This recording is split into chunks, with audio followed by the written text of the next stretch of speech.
Welcome back to the channel. Today we are making red rubber stars. Now I think I made a mistake on this one, but we will see how it works out. They seem to work alright, even though they don't quite look right. Okay, so now we're on to the first of the stars. Now, we are going to use strontium as our colorant, and we're going to make standard rubber stars. So strontium nitrate with magnesium, parlon, and red gum.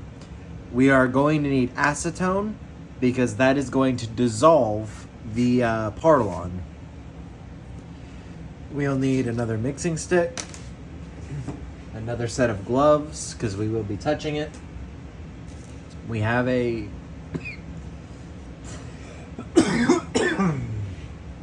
scrap piece of quarterboard, which works pretty well for this. Now, these dowels are 3/16 of an inch diameter. It's not important what they look like. What is important is the diameter. We'll need a larger tub for priming our stars, which will come in later. So,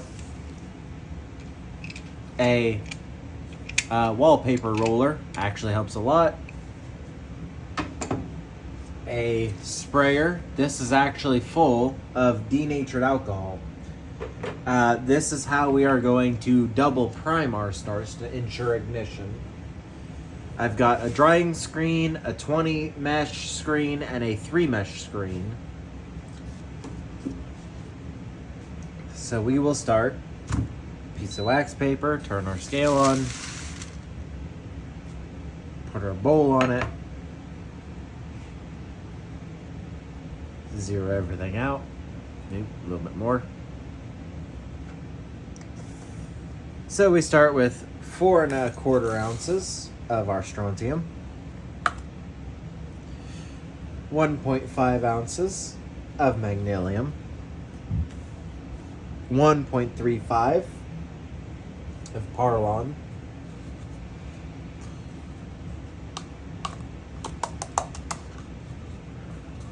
and then 0.9 ounces of red gum.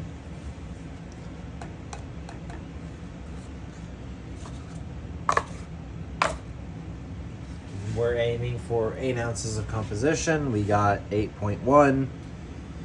Again, I think that is within the margin of error of our scale here.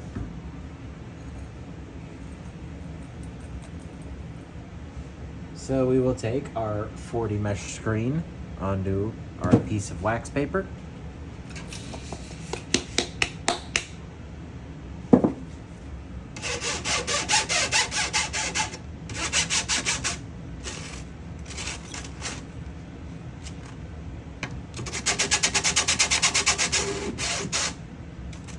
Some big chunks in there.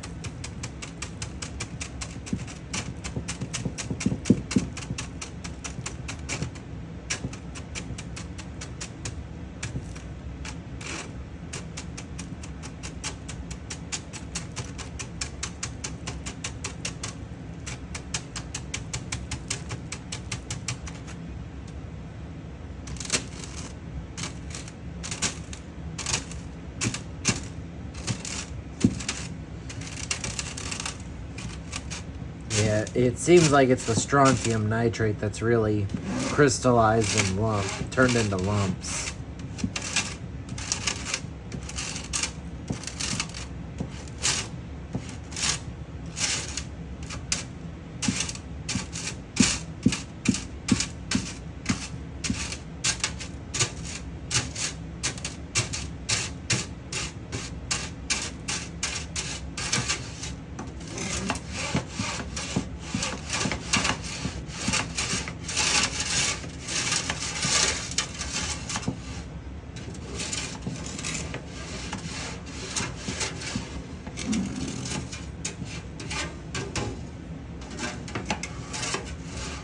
And again, the strontium is something that you can put in a coffee mill. But if you do that, you have to have a dedicated coffee mill for both fuels and oxidizers. It is not safe to blend them like that together. And a lot of the time, it's not safe to do that with more than one chemical. So the strontium nitrate can be further milled to get the clumps out, but it's generally soft enough I can crush it while I'm screening. I don't really worry about it all that much. So we've got our star composition there. Put our screen back on, mix it again. Again, trying to get it very thoroughly mixed. Try to get it to a consistent size.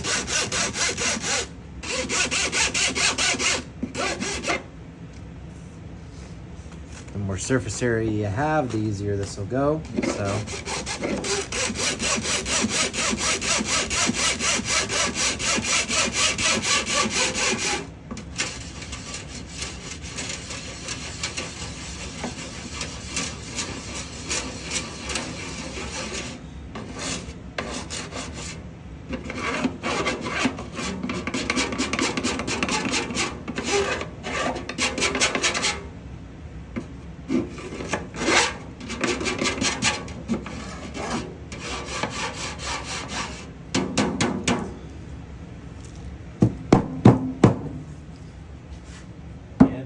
Trying to remove anything because everything's been weighed. We are just trying to mix it.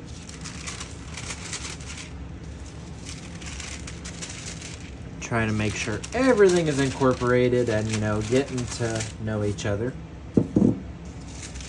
So the reason that we need acetone for this specifically is because the Parlon is a synthetic rubber. Now, the reason that we use Parlon is because not only is it a synthetic rubber, but it's a chlorinated rubber. So in the reaction, the chlorine will actually come off of the Parlon into our chemical reaction whenever we light it, and that will actually give us a enhanced color.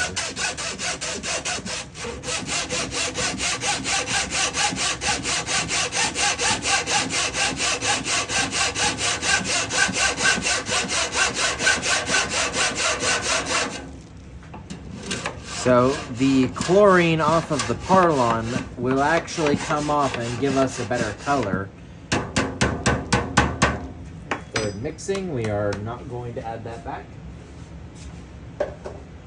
So the rubber in the Parlon actually acts as our binder in this case a little bit better. Helps keep it all together. And then because it's chlorinated rubber, it's going to give us a little bit of chlorine to our reaction, which is actually going to help a lot with enhancing our color. The strontium really helps with that.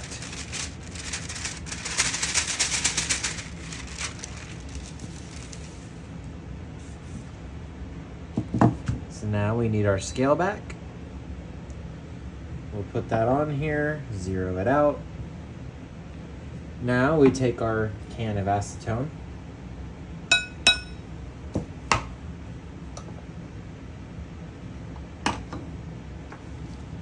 And now we need 1.75 ounces.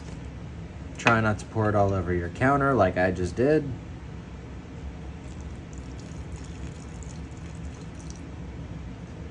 Add it in increments so that the scale has a chance to catch up. Because remember, we cannot remove anything once we've added it. 1.75, that's actually pretty close to what I want. Now it says we're at 7.3, add a splash more.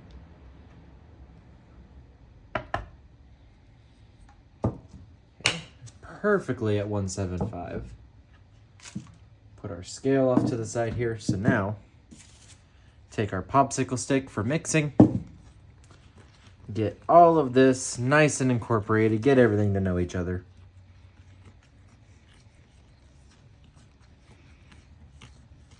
So what we're going to end up doing here is now this composition is exactly what we need it to be. So once we've mixed it all together, it'll have the consistency of a putty, and that's kind of why we're measuring out our acetone. If we used more acetone, then it would turn into a liquid, or a really thick liquid, and that really wouldn't help us here. by turning it into a putty and getting it into a ball, we're then able to shape it, grind it, get our stars out of it. And by measuring our acetone, we know that all of the Parlon should be dissolved. And so we know that there shouldn't be any leftover Parlon in the reaction. So while I'm doing this, I'll go ahead and get another piece of wax paper ready. Same size as our first one. To save me a step later, I will go ahead and put my gloves on.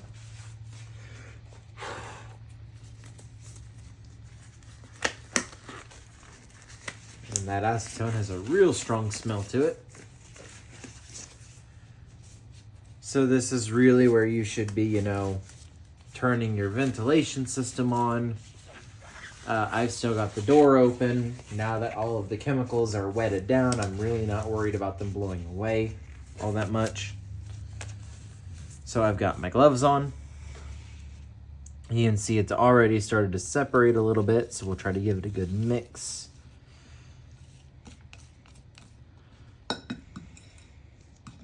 So now we will take this and try to kind of form it into the putty. And it is fairly soft. That's really what we want.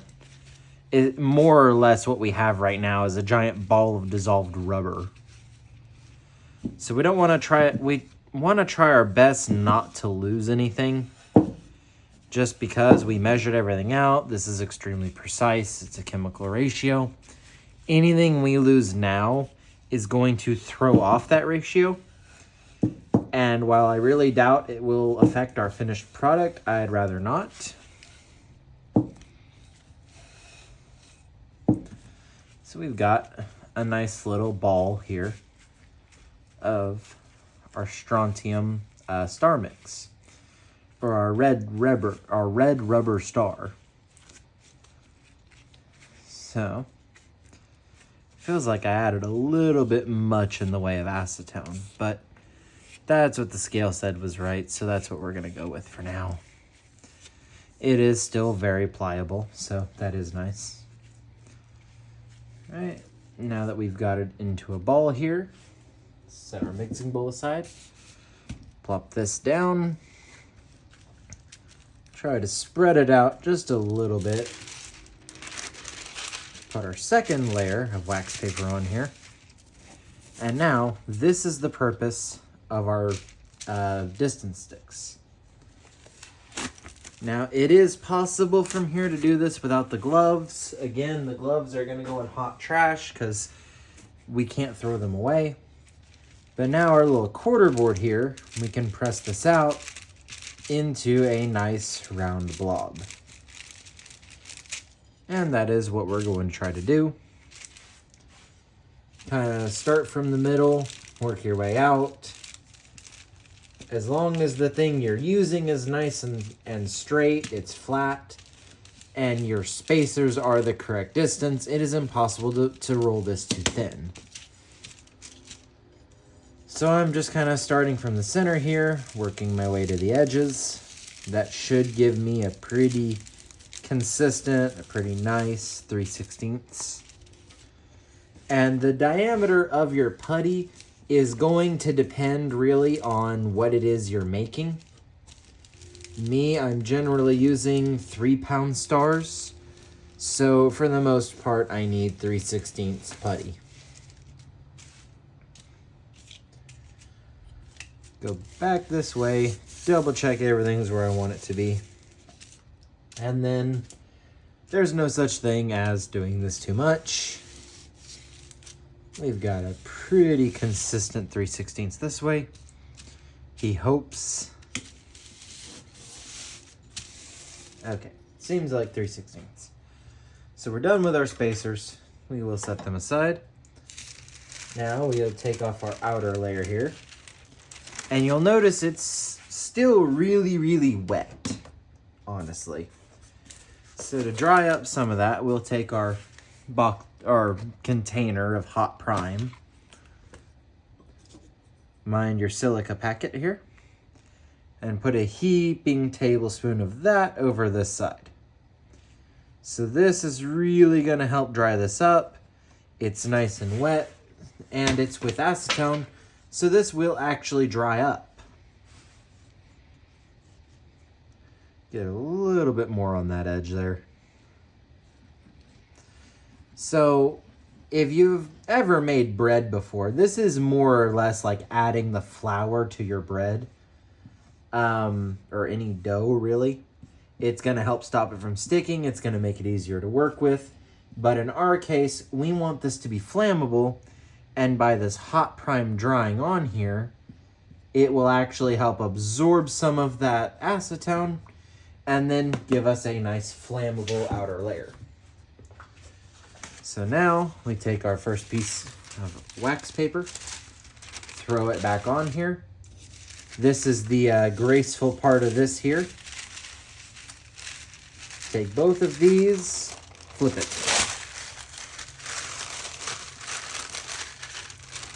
That went better than it normally does. I am not very graceful. Take another heaping spoon of our hot prime here. Try to spread it out. Try to, again, just trying to absorb most of that acetone that's on there. We don't need it all. And a little bit more on the edges.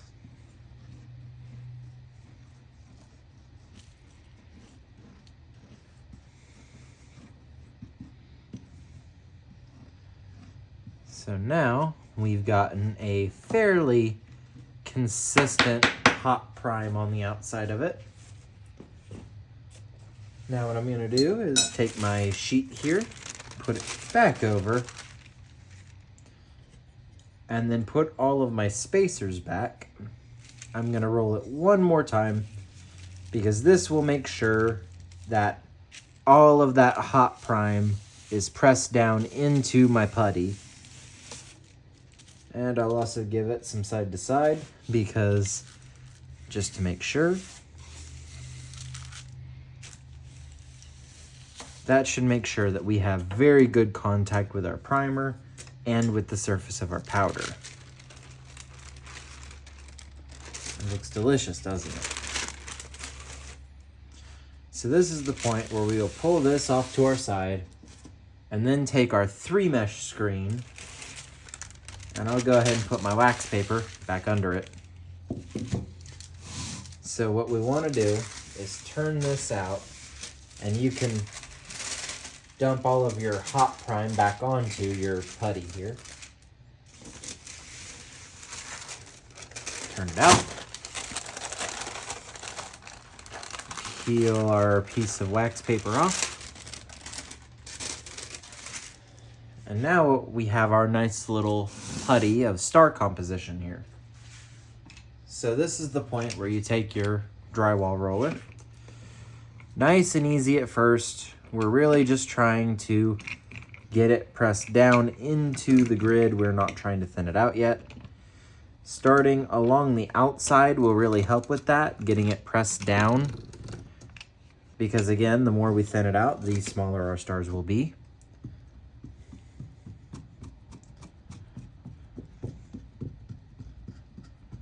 And now we're just gonna press them. Oop, it grabbed my roller there. That's a first. Go figure, you try to show anybody and it makes a liar out of you.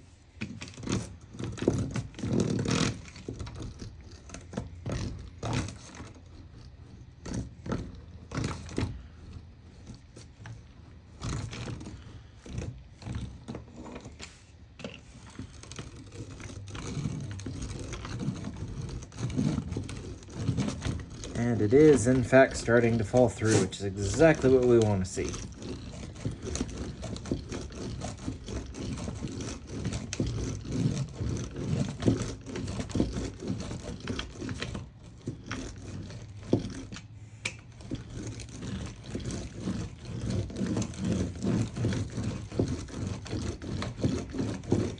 Change your direction.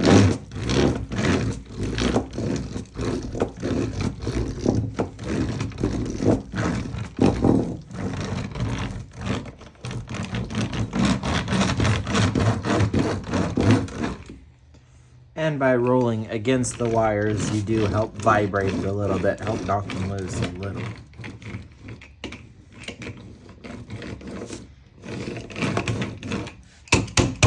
So we will have to clean our ruler. There's a bunch of, star composition on it. If you were smart, you'd have left your gloves on for this. I've really never had it stick that bad before, so that is probably more to do with me sucking at life and trying to do this on camera. Because as you know, as soon as you try to show the thing you've done a million times, as soon as you try to show anybody, it doesn't work. And you can always clean this with some acetone. That helps. A lot of the time I use the denatured alcohol, spray it with that. So we will take our rag here and just wipe down our screen. That'll help with anything stuck to our rollers. We'll come off of here.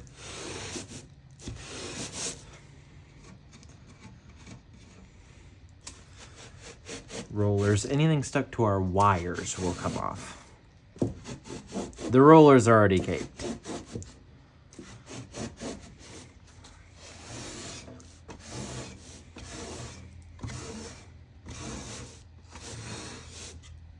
So that is that all cleaned. That's the reason this is a dedicated towel.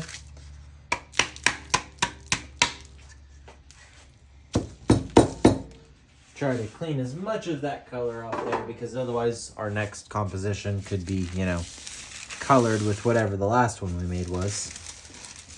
So we're good to take our hot prime kit here and throw that in our hot trash.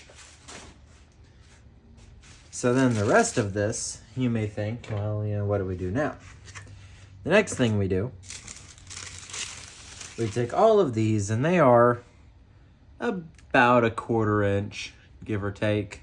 They're not perfect. And we will pour these into our large mixing bowl here. Now again, make sure that all of your star comp, if you can knock any of the hot prime off there, that goes well here. This, again, is hot trash. It will be burned later. Now we take all these, and this is where our double prime comes in. We take our jar full of black powder prime, get our spoon, and now we just put a nice heaping spoonful, minus our silica pack, of our black powder prime in here. So now you can roll this around. As you can see, there's still a bunch of powder left in there. So we take our spray bottle full of denatured alcohol, give it a good misting, and now we can roll it around.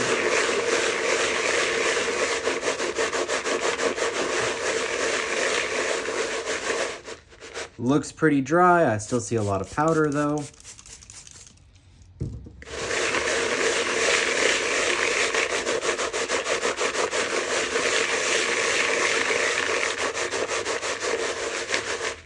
Still a lot of powder.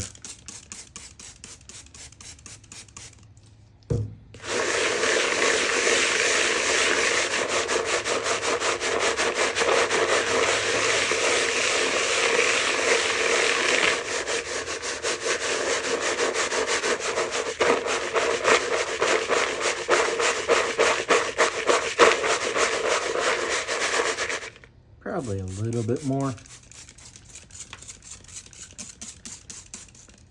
The amount of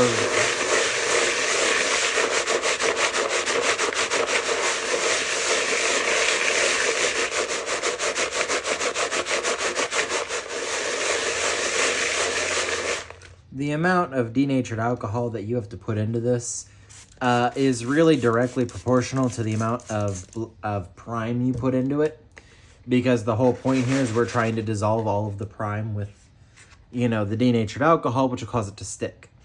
If we use too much prime, then, we just end up having to make it a little wet with the denatured alcohol. Not really a big deal. It won't affect our finished product. However, if we add too much of the denatured alcohol, we could always add a little bit more prime to it because that'll soak it up. Or it just won't ignite because our prime is not adhered to the outside.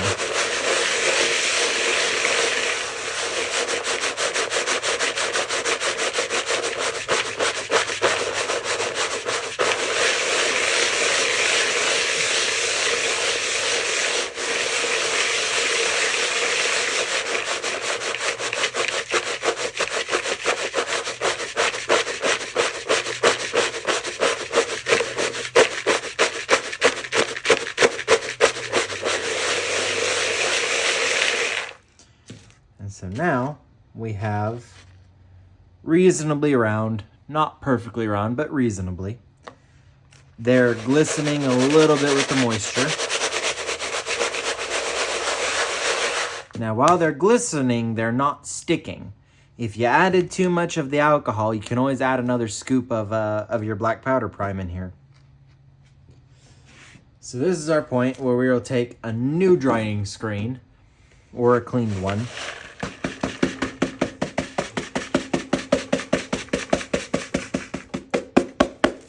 So that's all of them. Get our, well, use my popsicle stick because I don't want to clean this. Now, if you wanted to, I believe right now you could actually take these outside and you could test them for color.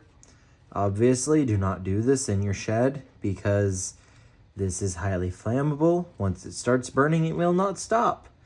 And you will get a kind of white powdery substance from it once it's burned. You do not want that inside, obviously.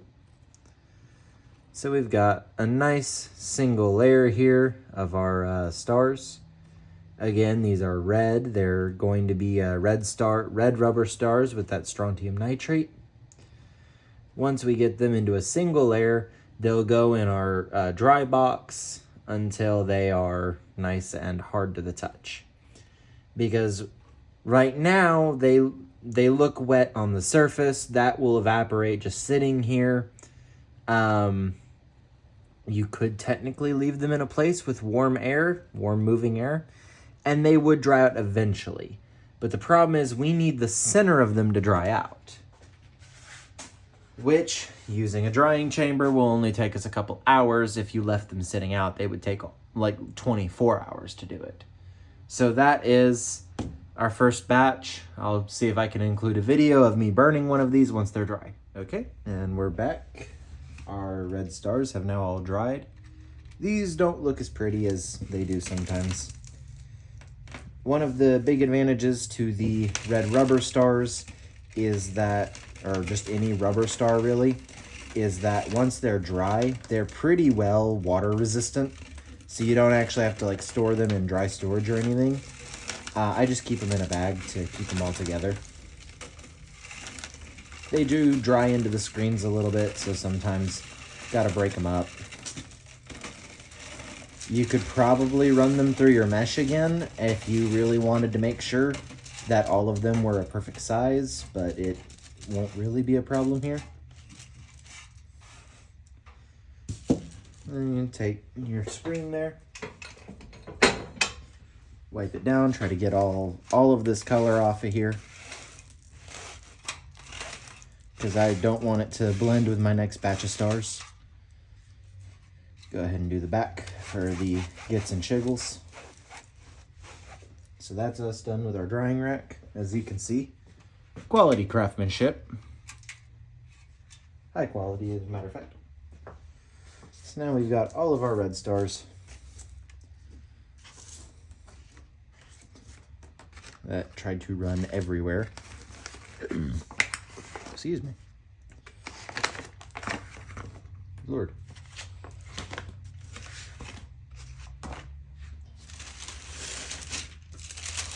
And like I said, they're not perfectly broken up, but whenever we go to really use them, they will break up pretty easy. Got a bag here. Roll that outer lip so that it'll actually stay. And then you can pour all these in here. And that should be a good 8 ounces of our red stars. Label on the bag so I know what it is.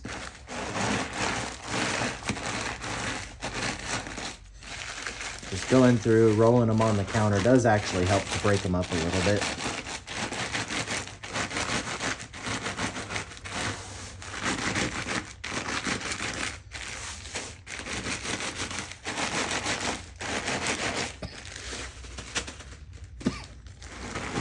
So yeah, just kneading it a little bit, rolling them around really does help them break up into individual stars. And then you can keep them in the bag for storage. These ones aren't as smooth as they normally are. I'm not real sure why. Maybe it was a little too wet because it seemed a lot wetter than normal. But I reckon they'll probably work just fine.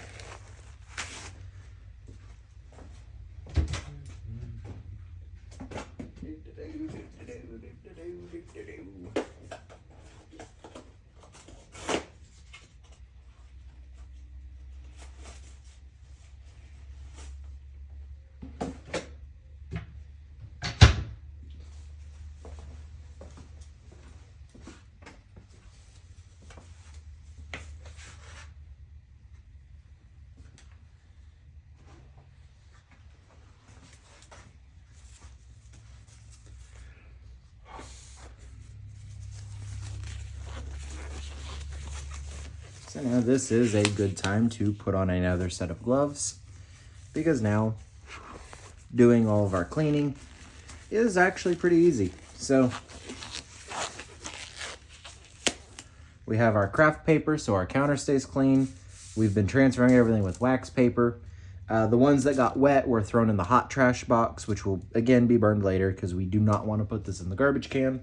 We don't want it to go inside of a garbage truck. So, if it remembers what the bowl looks like earlier, it cleans up fairly well. Now, I did already do that one, but this one I haven't cleaned yet. So we have our spray bottle full of that denatured alcohol. And by just misting this around, it will actually fairly easily melt everything. You can see some of it turn into a liquid and coming right off before I've even touched it. So then you want to take your paper towel. And this is the reason for the gloves, is you really don't want to get that alcohol all over your hands. It will dry them out, but now it wipes right off. And clean all this. And for anybody wondering what color it was going to be, you can see the red bleeding through on our paper towel here. So, fold that back over. A little bit of clean alcohol on the inside of our bowl. I will have to refill that before too much longer. And it just wipes down.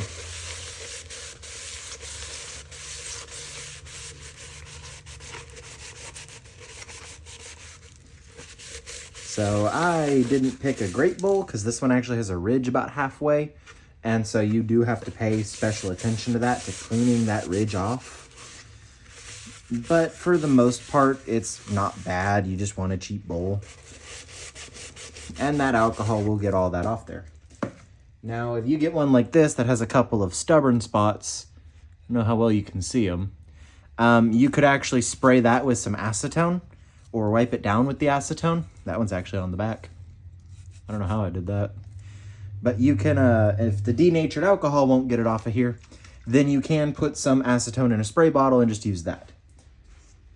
Now this goes into our hot trash disposal because it is literally, you know, primed stars, black powder, and alcohol. And as you can see, that is not perfect, but we're not eating out of it, you know. We're just going to use it for our next batch of stars, and our main concern here is we don't want to get one color mixed with another, because then, you know, you're not really going to know what color the star you made is. So I will try to take a video at some point of burning our red stars. Again, using strontium nitrate as our main colorant. And next time we'll be doing red-orange. because, variety in life.